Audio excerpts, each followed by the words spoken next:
സത്യം പറഞ്ഞാൽ എന്തൊക്കെയാണ് സോഷ്യൽ മീഡിയയിൽ ഇപ്പോൾ ഇങ്ങനെ പ്രചരിച്ചു കൊണ്ടിരിക്കുന്നത്.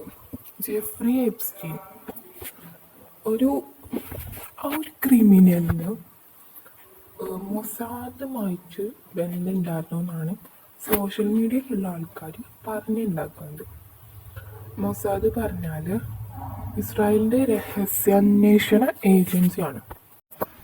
ഇതിനൊന്നും സത്യം പറഞ്ഞ ഒരു തെളിവുമില്ല.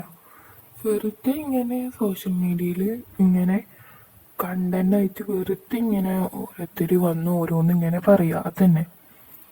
അതാണ്, ഒരു തെളിവുമില്ല. പിന്നെ ഇതൊരു അടിസ്ഥാനരഹിതമായൊരു കാര്യമാണ്. പക്ഷെ ആൾക്കാർ എന്തൊക്കെയാണ് പറഞ്ഞുണ്ടാക്കുന്നത്.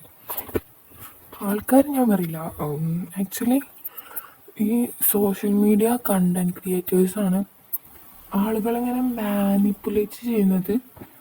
ഈ കണ്ടന്റ് ക്രിയേറ്റേഴ്സാണ്. ആക്ച്വലി ഇത് കാണുമ്പോൾ ശരിക്കും നല്ല സങ്കടം തോന്നുന്നത്, നല്ല ദേഷ്യമാണ് തോന്നുന്നത്.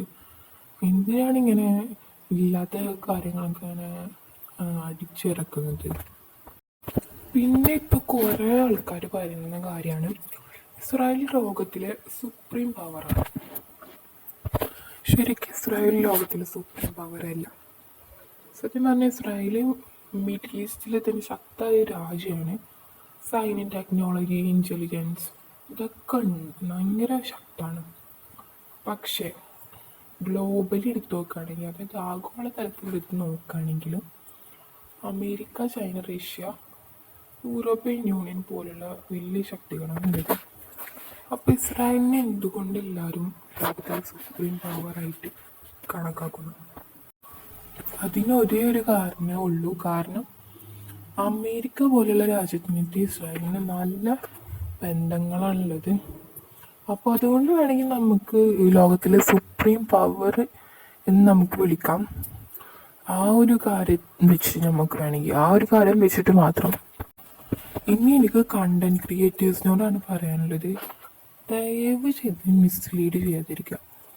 ആളുകളെ തെറ്റിദ്ധരിപ്പിക്കുന്ന പരിപാടി നിർത്താം. കുറേ ആളുകൾക്ക് ഇസ്രായേലിനോട് ചിലപ്പോൾ ആ ഒരു രാജ്യത്തിനോട് ദേഷ്യം ഉണ്ടാവും ഒക്കെ ഓക്കെ. പക്ഷെ എന്തിനാണ് വെറുതെ ഇല്ലാത്ത കഥകളൊക്കെ അടിച്ചിറക്കുന്നത്? അതാണ് എനിക്ക് മനസ്സിലാവാതെ. പറഞ്ഞിട്ട് കാര്യമില്ല. ഇപ്പോൾ സോഷ്യൽ മീഡിയയിലുള്ള കണ്ടന്റ് ക്രിയേറ്റേഴ്സൊക്കെ ഇങ്ങനെയാണ്. അവർക്ക് എന്തെങ്കിലും കണ്ട് പറഞ്ഞ് കുറച്ച് കോണ്ടന്റ് ഉണ്ടാക്കണം. അവർ തീരെ ജെനുവിനല്ല.